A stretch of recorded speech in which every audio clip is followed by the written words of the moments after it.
All right, hopefully you can see that. I'm going to be talking primarily on the diaphragm and how to restore diaphragmatic function in AFM. But obviously there's a lot of chatter about nerve transfers, and I wanted to share some of that experience of ours with you as well. So I don't have any disclosures, sadly or happily. So the two devices that I'll be talking about, I make no money from them. I don't have any connection to either company whatsoever. So let's start with a little history lesson, as Alan has done as well. And that is sort of the same thing, Alan. Everything old is new again, right? The idea of phrenic nerve stimulation really came about in the 1700s as an idea. And then in 1856, Hugo von Ziemßen, pictured here, actually did it on a 27-year-old woman where he rhythmically stimulated the phrenic nerve to induce respiration. And it was hailed by Duchenne at the time as the best means of imitating natural respiration. And the reason is, unlike ventilators of today, it uses negative pressure ventilation. It actually uses the body's system of breathing and taps into that to get the same function in the same way. Mechanical ventilation with the iron lung really took over when polio spiked, and that was the drinker respirator primarily. And it really won out by the early 20th century, and phrenic pacing was lost to history, at least for a while. Really, the first case was in Boston Children's. I'm sorry, Andy Bauer's not here. A shout out to her at Boston Children's in 1928 for a girl with polio. So the iron lung really was something that was done for an anterior horn cell disease. And then you have this, again, negative pressure ventilation, which is different from what we're doing today, which is positive pressure ventilation. And that has a big impact on the health of the lung. When you push air into the lung, it really damages the lung. When you suck air into the lung, that's an entirely different mechanism, and it mirrors more the physiologic way that your lungs function. So we really want negative pressure ventilation. Well, 20 years later at Harvard, again in Boston, a researcher named Sarnoff developed a phrenic pacer that he called electrophrenic respiration. And he used it on a 5-year-old boy that was able to be kept alive for 52 hours after a cerebral aneurysm left him unable to breathe. So a small triumph, but certainly not where we wanted to be. 20 years later was the first prototype of a radio frequency transmitter to control an implantable pacer, and that was developed by Avery Laboratories, and that pacer is around today in a new format as of 2019. 1987 was their first FDA approval, and that was approved for all ages. And by the 1990s, there was thoracoscopic implantation of this device. That means it was done with small incisions in the chest. Now, fast forward to 2008, and the diaphragmatic muscle stimulator got FDA approval, and that was marketed as the new RX device. And there are many children or many parents of children who've had this device implanted, I'm sure, on the call. And that was by a company named Synapse Biomedical. Thank you, Alan, for lending me a picture of your abs for this presentation. So here's the pacing nerve versus muscle paradigm, right? So you have direct muscular stimulation, as in this picture, and you can stimulate contraction and induce muscle hypertrophy, which means growth of the muscle, as long as there's an intact nerve, as long as it's an innervated muscle. That means the lower motor neuron is intact, and the lower motor neuron is what's absent in children with AFM. So it can also delay muscle atrophy when the muscle is denervated, and that's your lower motor neuron is absent. Compare that with pacing a nerve. When you directly stimulate a nerve, you can stimulate contraction and induce muscle hypertrophy in an innervated muscle. Again, that means the lower motor neuron is intact. And it does this through a natural physiologic way by stimulating the nerve and then getting the nerve to activate the muscle. That actually is much better for the muscle than stimulating the muscle directly. And the hypertrophy that you get, the stasis of the muscle, the status, I mean, of the muscle is much better. But it has no effect on a denervated muscle, meaning you can stimulate a nerve as much as you want, but there's nothing to carry. Those copper wires that Alan talked about are gone. So there's nothing to carry that signal from the nerve to the muscle. And so it doesn't have any effect. So there is a slight advantage to the pacing a muscle in that regard. The nerve pacer by Avery is placed around the phrenic nerve, either in the neck or in the thorax, and the contraction is induced by radiofrequency control. The stimulator itself is very futzy. It's very difficult to use, and I have seen it damage nerves as well. However, the muscle pacer, the new RX diaphragmatic pacer, is placed through the diaphragm at a point of maximum contraction, but it's placed blindly from an abdominal approach. What do I mean by blindly? Well, the phrenic nerve is sitting on the other side of the diaphragm, which means you're trying to guess from looking up into the diaphragm as to where that nerve is. And you're stimulating to get an idea of where the nerve is. And then when you get a good contraction, when you get your best contraction, you take this dart and you skewer the diaphragm.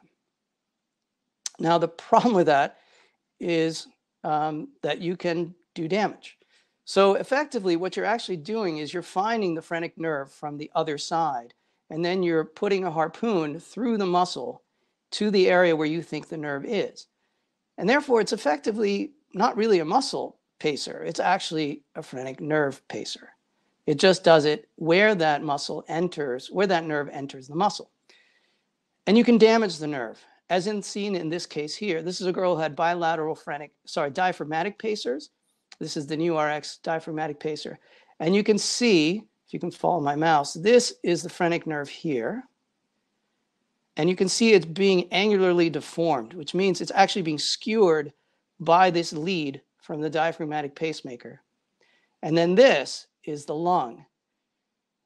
In this case, on both sides of this child, because this is done bilaterally, the dart, or that harpoon, not only skewered the phrenic nerve, but also skewered the lung and creates a restriction of the movement of that lung. So again, this is somewhat problematic. The other issue with the new RX is it requires cables or wires to come out through the skin, and these wires persist. They stay there as long as the implant is working. Again, here's a better picture showing you just some context, and you can see that phrenic nerve being deformed and that lung adhesed. According to Synapse, they showed 100% success rate in achieving tidal volumes, if you look down here, but that says with intact phrenic nerve. None of these children who have a non-working phrenic nerve because of their acute flaccid myelitis are therefore really candidates for this operation, in my opinion. Here's the Avery pacemaker, and the Avery pacemaker, as I said, is a bit futzy, and you can see how you have to wrap it around the nerve, and then suture, suture, and suture. And it's not an ideal setup. And really, the ideal solution doesn't yet exist in terms of pacing a nerve. And as Alan rightly said, the advantage of intercostals, which I'll get to later, is that you don't have to pace them. But other nerves that you're going to use, more likely than not, will have to be paced. And so what we'd like is a radiofrequency device, sort of like Avery, that doesn't have wires sticking out of the skin. However, we want a stimulator that coils around the phrenic nerve like a vagal stimulator. And this is a vagal stimulator on your left. And you'll see how those little coils wrap right around the nerve. And it's a atraumatic approach to getting a stimulator around the nerve. It also would be nice if you had something like the new RX that secured itself easily to the diaphragm. And you want something that's implantable thoracoscopically, not from the abdominal side or from below where you can't see the nerve and therefore you can damage it, but from above where you can see the nerve, target it directly, and put your implant in there. So our experience with phrenic nerve function restoration began in 2009 with phrenic nerve pacers, and we decided to use the Avery pacers for high-level spinal cord injury because we feel that, and there's good evidence to support this, that a nerve stimulating a muscle is better for a muscle than just the muscle being stimulated directly. We've done 14 cases in 7 patients. More than half of these patients are now off a ventilator during the day. And that includes 4 patients with intercostal to phrenic nerve transfers. Does it work all the time? No. And part of the problem, I think, is actually that stimulator lead. Intercostal nerves as donors are fairly good. If you look at the axon count, and that's the wires that Alan was talking about, you get 500 motor axons for each intercostal 6 through 8, but if you go lower to the 9 through 11, which is more than likely where we're harvesting through a thoracoscopic approach, you're getting 1,500 motor axons. And the axons count for a phrenic nerve is the same, 1,500 motor axons. So that's a really good fit. There have been multiple studies that have been published on using this for spinal cord injury. And we published one doing a thoracoscopic intercostal to phrenic nerve transfer. And I think that's the first one that was published done thoracoscopically. We've since done several of these. Here's an example of what that looks like. This is a spinal cord injury patient, but the technique is essentially the same. The difference is we don't apply a pacer in the case of AFM, whereas spinal cord injury we do. So you can see the ribs. This is the lung below, and you can see the intercostal nerves. This is the heart, and the phrenic nerve lives on the heart. Apologize if you're getting a little bit squeamish. You can look away, as Amy said. Here we are dissecting out the nerve, and this is Harsh Graywall operating with me, who's a very talented pediatric surgeon. There's the intercostal nerve between the ribs. We find it, we isolate it, we cut it free, we bring it out onto the diaphragm. Conceptually, it's a very simple operation. We cut the phrenic nerve, we put it also on the diaphragm, we make the two nerves touch, and then we glue them together with a spot of glue, as Alan already stated. And this is a girl that we had done this on. Her right side was just a pacer, and the left side was an intercostal to phrenic. And you can see that both are working, and you can see that she is off a ventilator. So that's the basic concept. Well, the problem is that neither of these ideas really works in AFM. Why? Well, nerve pacers only work if the lower motor neuron is intact. And a muscle pacer only delays terminal muscle degeneration if the lower motor neuron is not intact. So you can't just pace. You need you need the nerve transfer. Because after all, it is a lower motor neuron disease, AFM. So here's our rationale for using the phrenic nerve, for phrenic nerve reinnervation with nerve transfers. So we need to get viable axons to the muscle, as Alan talked about and Amy talked about, and restore brain-muscle connection. That's the key. And intercostals are really ideal donors, as Alan already stated, because they're locally available, they reach without tension. And if you listen to Andy Bauer's talk about tendon transfers, the principles are basically the same. There's coaptation close to the motor end plates, which means, as Alan said, there's not much distance at 1 inch a month to get from where you do your repair to where that has to enter the muscle. And you have an adequate number of motor axons, as I just said, and they're expendable. One intercostal or even two intercostals is not going to do anywhere near as much for breathing as a phrenic nerve. So you're taking something that works not so well to something that works much, much better. And the best part about it is that it is synergistic, which means it does not require pacing. Limitations of nerve transfers are finding a viable expendable donor nerve, right? Getting there before it's too late. And these are concepts that have already been discussed by both speakers, Amy and Alan. The recipient nerve may be terminally degraded. So that's something we didn't really talk about, is why aren't we seeing great results? And part of it may be, and I think Amy has some histology studies that she has ongoing, looking at the recipient nerve, and maybe that is also damaged to the point where it does not accept a transfer. And the target muscle may be terminally degraded, not because of time, but because muscles are also a primary target of the enterovirus itself. And the muscles, at least in the animal models, have shown lots of necrosis, which means the muscle is dying due to the direct action of the virus. And there's a theorized mechanism where the virus enters the muscle itself, and then from that goes up the nerve, damaging everything as it goes, and then gets into the anterior horn cells. And that's why it may not be easily picked up on the cerebrospinal fluid assays. So here's our experience with AFM overall, and this is very similar to Amy's experience. We have 79 patients that we've seen. 54 patients have undergone surgeries. Most of those have been nerve transfers. That's 50 nerve transfer patients. Some of those had nerve transfers and tendon transfers. By the way, this is Sam, and you see that he had no shoulder function and no elbow function prior to the nerve transfers. So all you're seeing is coming from nerve transfers. So this really can work. Now, I'm not going to show you our worst result. This is one of our best results. And this is what we've done. We've done, as Alan talked about, one contralateral C7, which I don't know if anyone else has done this on an AFM patient as yet. And we don't have enough data to tell you whether or not this worked. I just don't have enough follow-up on these children. We have done 5 phrenic nerve transfers.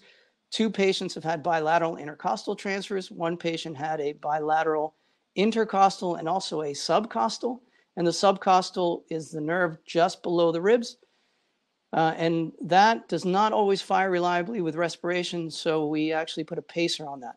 And then 1 patient had a contralateral spinal accessory, and I left that open without a pacer for now to see if that will, if the patient's young enough that I thought he might learn it.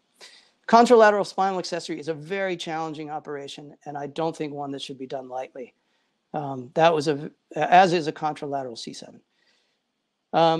For patients, we've just done tendon transfers alone. The problem we've had, and I think Amy's had, I'm sure Alan has had the same issue, is because patients are traveling from all over the world to see us, it's very difficult to get good follow-up on these patients. As Alan said, you know, the Oberlin, and Amy said also, the Oberlin transfer has been wonderful, and we've sort of been in the same situation that Amy talked about, which is we've had to be somewhat creative. A lot of these nerve transfers that we've been doing for AFM have not been described. Not even historically. And we're taking pieces of nerves, we're taking terminal bits, we're taking all kinds of things that we think are expendable and moving them into these recipient nerves because there's nothing else to give us function, and it's forced us to be creative. Unlike brachial plexus injuries, which Alan showed a few of, you don't see patterns within any particular cervical distribution. So one nerve will be out, and then the nerve next to it will be in, and then a nerve far away will be out, and it's very unpredictable what you see. We published our early results of nerve transfers in 16 patients in the Annals of Neurology in last year. And really, this showed that there is certainly a lot of promise to this concept of nerve transfer. The results of phrenic reinnervation, I think we don't really know. So we had 1 patient that we did bilaterally that passed away 3 months after the transfer. And that bears some comment. Sorry, that merits some comment, because that's a child that we saw about 2 years out from the original AFM episode. And I am very convinced that if we had gotten to this child much earlier, we may have been able to save his life. But you know, the referral came very, very late. And that's, to Amy's point, is that if there's anything that we can accomplish between the 3 of us, is really to convince this crowd, this audience, families, clinicians, that early referral is the key. And I completely agree with that 6 to 9 month window. And I've talked to Mitch Saruya as well, who does a lot of these cases, and he feels the same way. We had 1 patient unilaterally that we did intercostal to phrenic who had difficulty speaking. She was basically at a whisper. Her voice volume has recovered, and she was having nighttime headaches from hypoxia, and those have resolved as well. But the other ones, we only have about 5 to 7 month follow-up on, and a lot of that has to do with COVID limiting our follow-up. And so we're sitting here waiting, and we really have no results so far on those patients. Here's a most recent, I just got this. The right side is where we did the intercostal, and you can see the diaphragm moving a little bit. You see that? But it's moving nowhere near as much as the other side. Let me do that again. Hold on. There we go. The left side is innervated, but the right side was the nerve transfer. It's just starting to move at 7 months. And 7 months is early. I wouldn't expect nothing before 6 months, and I really would expect it to start doing something meaningful at a year. So this is, I think, fantastic news for her and the family. So in conclusion, again, this is a child who had no shoulder function. Nerve transfers, we've had about 80 to 90% success with Oberlin type transfers in getting elbow flexion. We've had 70 to 80% success in elbow extension, but it has taken longer. Whereas Oberlin's usually recovered by 6 months, Elbow extension recovers at around a year. Shoulder abduction, external rotation has been the worst. And part of that, I think, is to do with the fact that the muscles are damaged, as is the recipient nerve. And we just don't know what the success of phrenic nerve transfers is. And that's where we are. We need better understanding of why some work and some don't. Is it muscle necrosis? Is it nerve degradation? And this is one of our patients from France, and he had no elbow function and no shoulder function before this, before the nerve transfer. So we're really, really happy about him. And it may not be normal, but it's certainly better. And I encourage you to visit our littlearms.org website, which has some information on AFM and surgical videos, etc. And now, if we can all move to the sessions area for Q&A session, that would be great. And again, thank you so much for your attention, and hope the audio went through.